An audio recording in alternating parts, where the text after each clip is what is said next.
Hola, ¿qué tal? Bienvenidos a su programa Drogas. ¿Lo sabes todo? Esta es una producción del Instituto para la Atención y Prevención de las Adicciones en la Ciudad de México para Capital 21. Hoy vamos a hablar de abuso físico. Quédate con nosotros. ¡Comenzamos!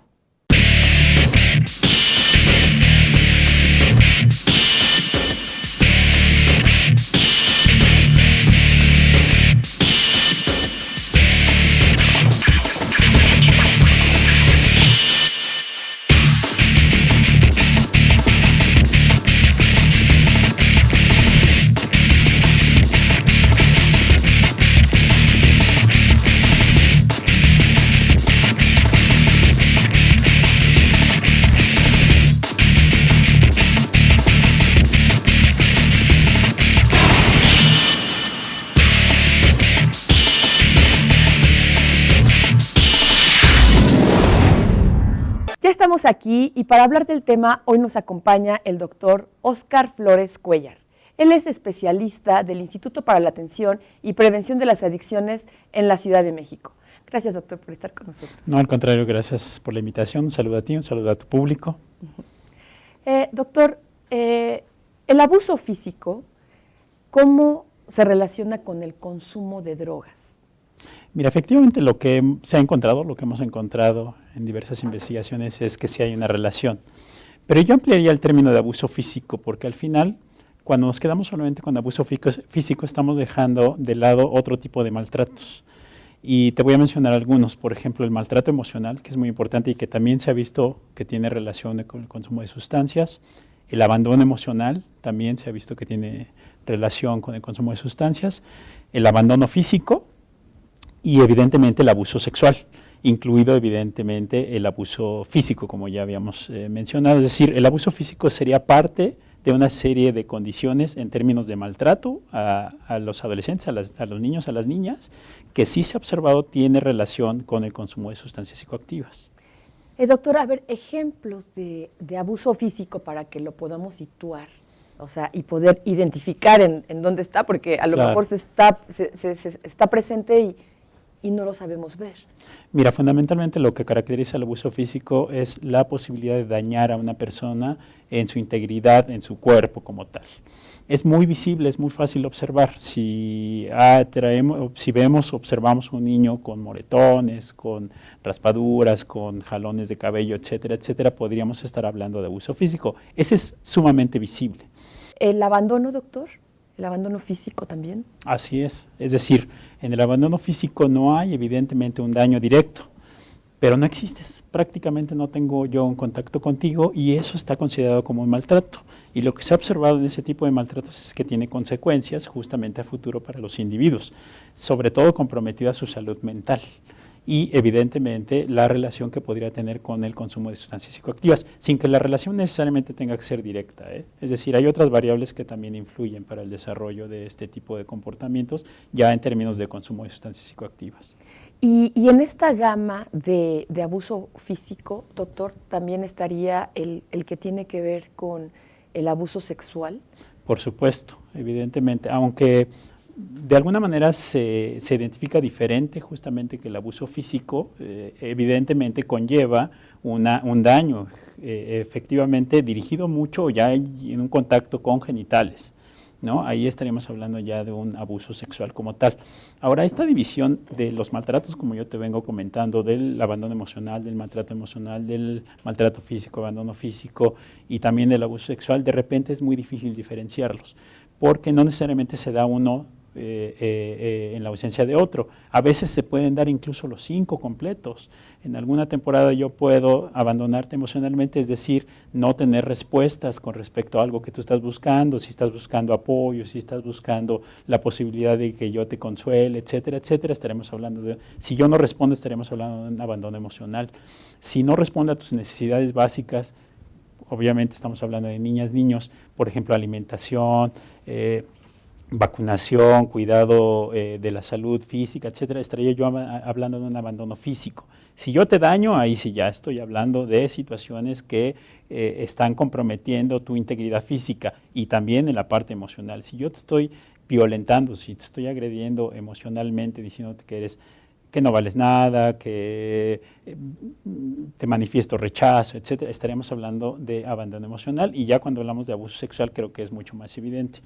Pero a veces este conjunto de maltratos se pueden dar de manera casi conjunta, o en su defecto puede haber temporadas donde se manifieste mucho más un tipo de maltrato y avance hacia otro tipo más, o diferente más bien.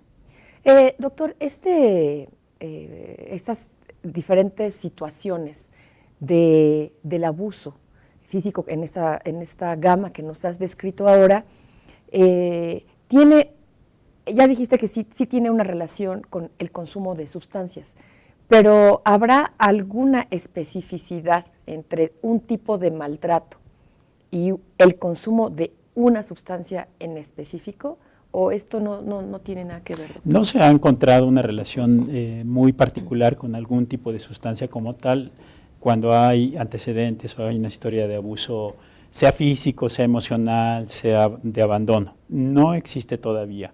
Sin embargo, de ahí de alguna manera lo que te puedo decir es que tampoco es una relación directa, es decir, si una persona fue abusada, fue maltratada en esta gama que ya comentamos de niña a niño, no necesariamente tiene que presentar un consumo de sustancias psicoactivas posterior. Lo que sí se ha observado es que la gente que tiene problemas con consumo de sustancias psicoactivas y que desarrolla dependencia, en general sí presentan maltratos en etapas tempranas de su vida, y maltratos de estos de los que hemos venido hablando, no solamente físicos, sino también esta parte de los emocionales y los abandonos. Eso sí es lo que hemos encontrado. Entonces, no hay una relación directa, no, pero sí es un factor de riesgo que, sumado a otros, lo que pueden provocar es que se favorezca que las personas que fueron maltratadas en un futuro consuman sustancias psicoactivas. Ahora, también la otra cosa que se ha encontrado es que el uso de sustancias psicoactivos en padres, por ejemplo, lo que provoca, en padres, madres, lo que provoca es que estos sean maltratadores de sus hijos. Es decir, es más probable que si tenemos padres consumidores, madres consumidoras, sean o manifiesten mayor maltrato a los hijos, en estas gamas que estamos hablando. Entonces, como tú puedes ver, tiene dos salidas en realidad.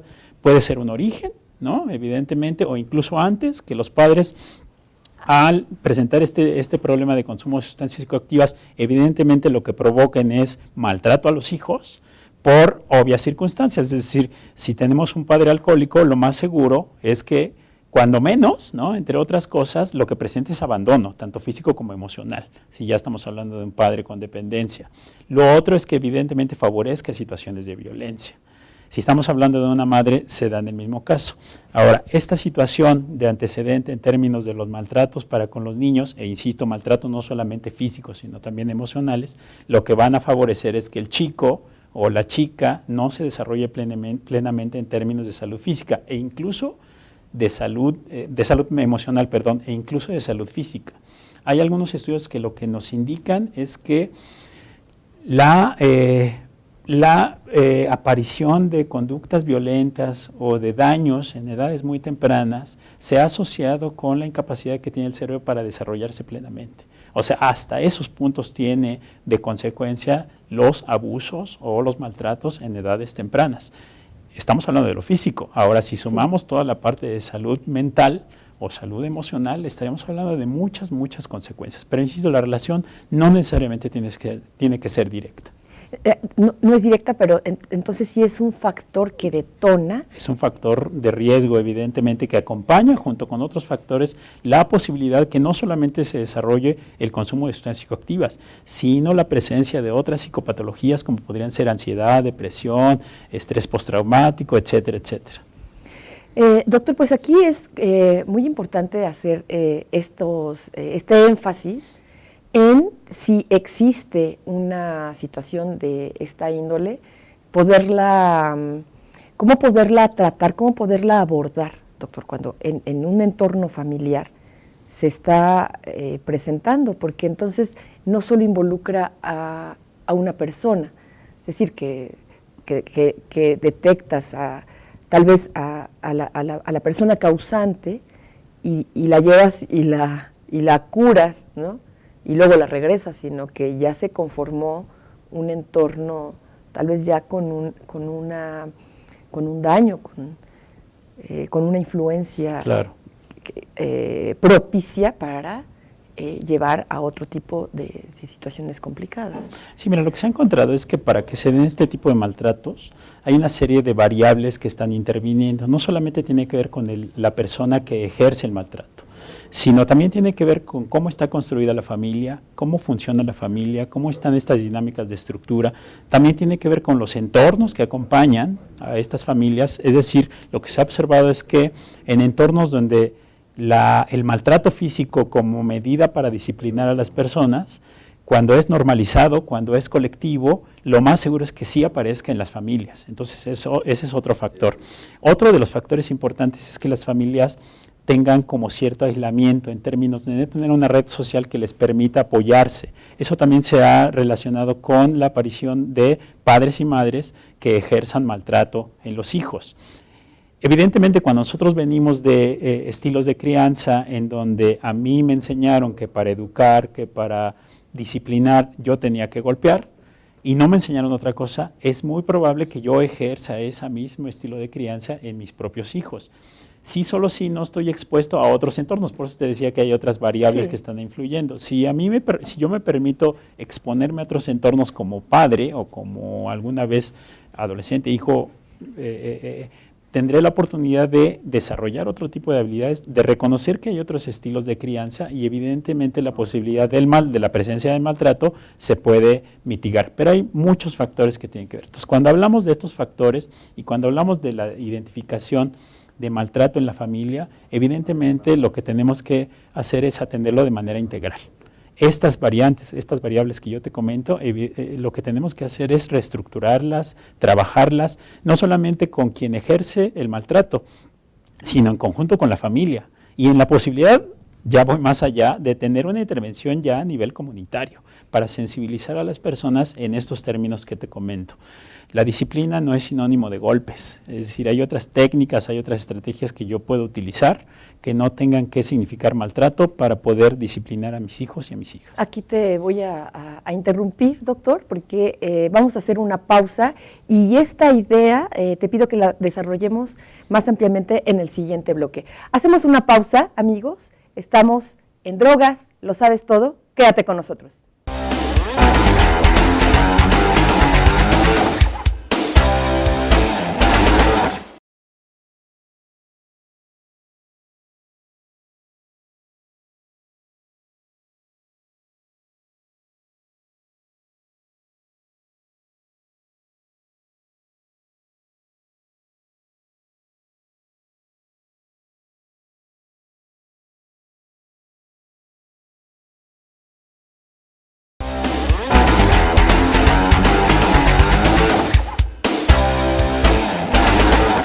Ya estamos de regreso, estamos hablando con el doctor Óscar Flores Cuéllar sobre abuso físico.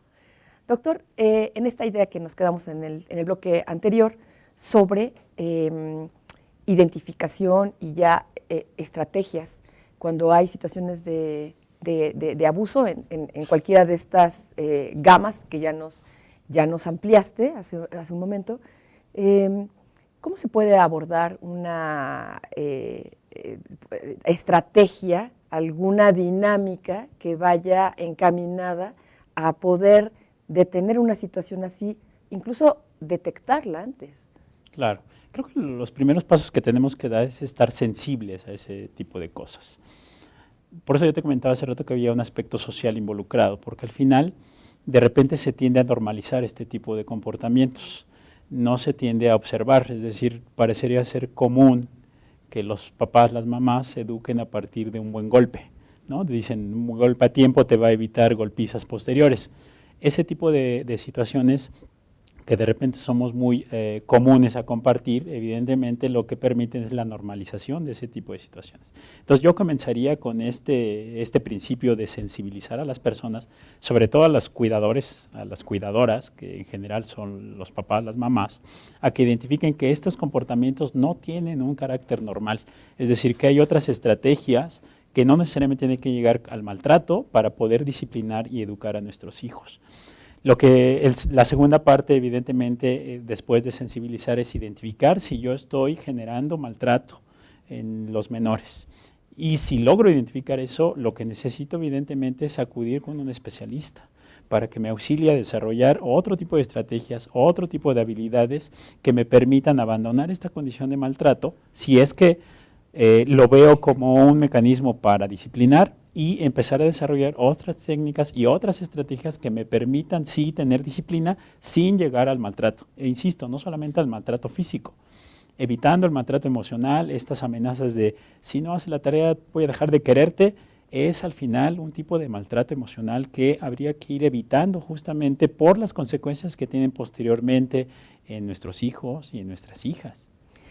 Doctor, si en el caso de una persona joven, de una joven, un joven que en este momento nos esté acompañando en este programa y quiera hacer algo en un entorno que ya identificó de esa manera, que lo vive, que también no lo va a ignorar, Claro.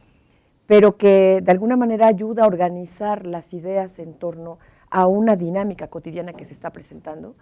¿Qué puede hacer, doctor? Si es que, como nos comentabas anteriormente, esta situación de abuso físico tiene una relación con el consumo de sustancias, con Claro. el consumo de drogas. Un tanto en términos de ir aclarando, creo que es mucho más útil hablar de maltrato, porque cuando hablamos de abuso físico nos quedamos solamente con un componente de otros que están acompañando al maltrato, ¿no? En estas dinámicas que estábamos comentando. Ahora, imaginemos la situación en un adolescente o un adolescente que esté sufriendo maltrato. Es una condición bastante compleja, pero lo que yo les podría recomendar de alguna manera es tener redes de apoyo a las cuales acudir. Primero, identificar quién está ejerciendo el maltrato al interior de la familia y si tengo dentro de la propia familia la posibilidad de acudir con un tipo de apoyo. Estoy pensando, si es en algún caso la madre la que está ejerciendo frecuentemente y consistentemente maltrato, quizá lo que podría hacer es acercarme a mi papá, si es que está presente, o algún tío, alguna tía, alguien que pudiera incluso auxiliarme. Ahora, si en mi propia red familiar no encuentro ese tipo de apoyos, evidentemente hay otras redes que me pueden ir auxiliando. La de los amigos puede ser una salida, hay que tener como cuidado con eso, pero puede ser un tipo de apoyo. Otro tipo de redes, por ejemplo, que tendrían que ver es el poder acudir con un especialista por propia voluntad, ¿no? Como adolescente, decir, estoy sufriendo esto, y a partir de esa asistencia a estos centros que me pueden dar algún tipo de auxilio, empezar a desarrollar alguna estrategia para afrontar esta situación. Es una situación difícil, sí, porque cuando a uno le ejercen maltrato es muy difícil salirse como de ese núcleo y es muy difícil identificar qué tipo de ayudas podría tener, pero sí las existen, ¿eh? Incluso podríamos hablar en la propia Ciudad de México que hay centros encaminados a la atención de la salud mental y física de jóvenes. Entonces, es una alternativa que yo podría tener cuando estoy identificando que efectivamente hay un maltrato. Ahora, si estoy identificando que hay un maltrato y adicional a ello estoy identificando que estoy empezando a consumir sustancias psicoactivas, pues es una condición de doble riesgo, porque no solamente ya me estoy exponiendo al maltrato, sino ahora estoy exponiendo mi salud física y mi salud mental a partir del consumo de sustancias psicoactivas, que a su vez, además, puede provocar que me maltraten mucho más. Es decir, si una persona, si un papá, una mamá, lo que hace es castigar una conducta que considera inadecuada, y en lugar de que se elimine esta conducta inadecuada, se genera otra, por ejemplo, el consumo de sustancias, lo más seguro o lo que puede provocar es que en mi casa se aumente el maltrato, ya no solamente para eliminar la primera conducta que se consideraba como inadecuada, sino ya es un maltrato más fuerte en términos de eliminar esta, más tratar de eliminar el consumo. Y entonces se vuelve un círculo muy complejo del cual salir. ¿Hay alternativas de salida? Por supuesto. Sí hay alternativas de salida. Hay posibilidades de que yo como adolescente mueva la dinámica familiar, por supuesto que sí, evidentemente que sí, justo en la asistencia de un profesional de la salud o de alguien que me pudiera estar asistiendo ahí para poder hacer frente y para poder modificar el entorno, que al final es mucho la intención. Por eso te decía en un inicio que cuando atendemos este tipo de problemáticas tiene que ser una atención de manera integral, no tiene que ser solamente con el individuo que maltrata, ni siquiera tampoco con el individuo que sufre el maltrato, sino con toda la dinámica que está cercana, no solamente con la familia, insisto, sino incluso a nivel ya comunitario en esta parte de sensibilizarlos y de identificar que el maltrato sí es una forma de dañar la integridad física y emocional de alguien. Y eso tiene consecuencias a futuro, insisto, no solamente en términos del uso de sustancias psicoactivas. Sin embargo, sí, justamente el uso de sustancias psicoactivas, de drogas, que puede llevar a situaciones aún más difíciles de poder solventar en algún momento, doctor, y que pueden llevar a situaciones de deterioro, de tal vez en que la persona pueda no tener la capacidad al 100% de poderse cuidar a Claro, sí misma. por supuesto, y era un tanto lo que señalábamos. Si ante esta situación de maltrato que yo sufro, lo que hago es empezar a consumir sustancias psicoactivas, estoy sumando a mi maltrato una condición de dañar a mi organismo, de comprometer mi salud mental y la posibilidad incluso de estar desarrollando una enfermedad que es la adicción, que va acompañada de otras situaciones u otras consecuencias como las sociales, como las laborales, como las educativas, como la de violencia, como la de aproximarme a situaciones de riesgo mucho más agudas. Entonces, no creo que sea la mejor manera de afrontar, es decir, no es la mejor manera de afrontar una situación de maltrato el consumo de sustancias psicoactivas. Puede mitigar muy temporalmente, pero lo que va a hacer es sumar otro riesgo a esta situación y evidentemente complejizar mi problemática. Entonces lo mejor es atender una antes de que se presente la otra. Si ya se presentan las dos, tanto el maltrato como el uso de sustancias psicoactivas, evidentemente lo que me conlleva es a tener la necesidad de un tratamiento muy inmediato. E insisto, en el caso de adolescentes, en el caso de jóvenes, sí hay instancias que te pueden asistir.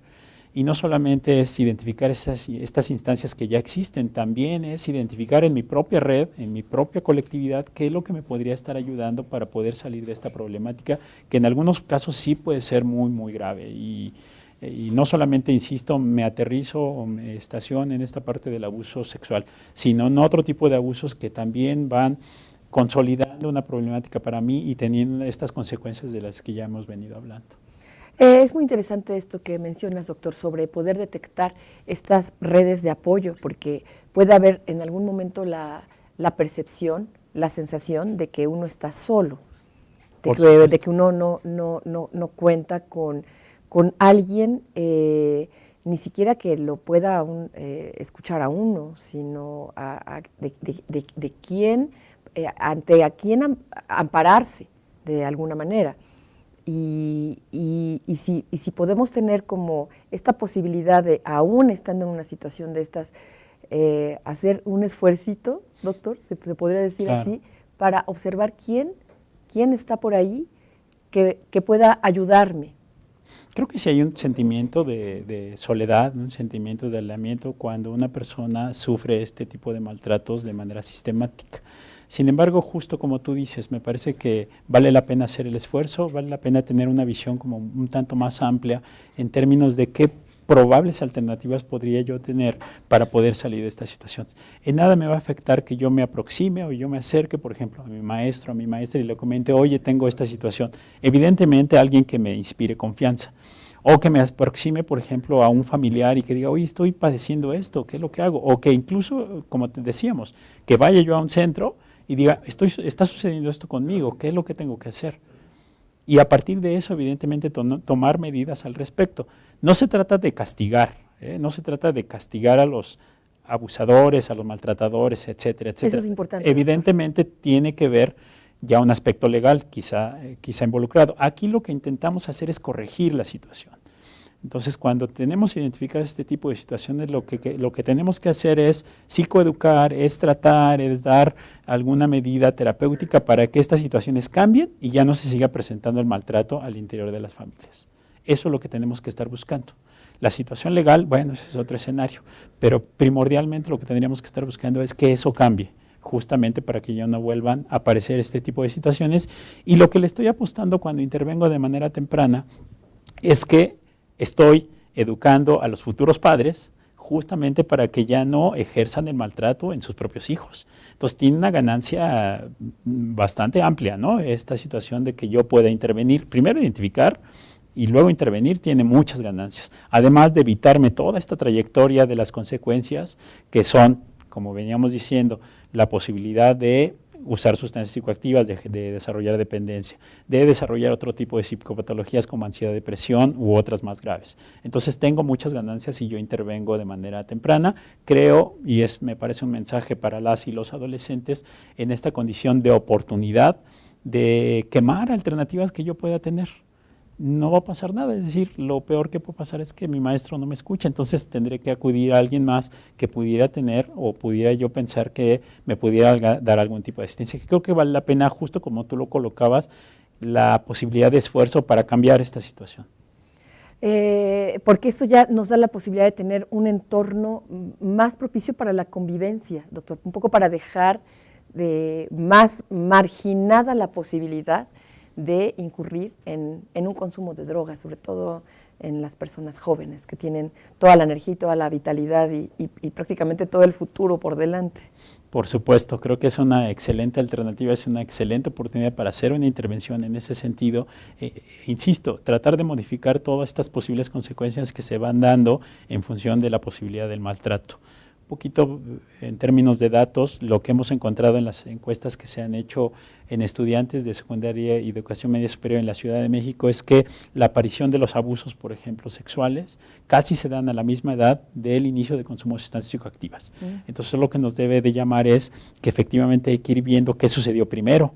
Si primero fue el abuso o primero fue el uso de sustancias psicoactivas, pero al final lo que encuentro es que hay una correlación muy estrecha. Sí. La intención justamente es que cuando yo prevenga una de las conductas, lo que probablemente esté haciendo es prevenir la otra.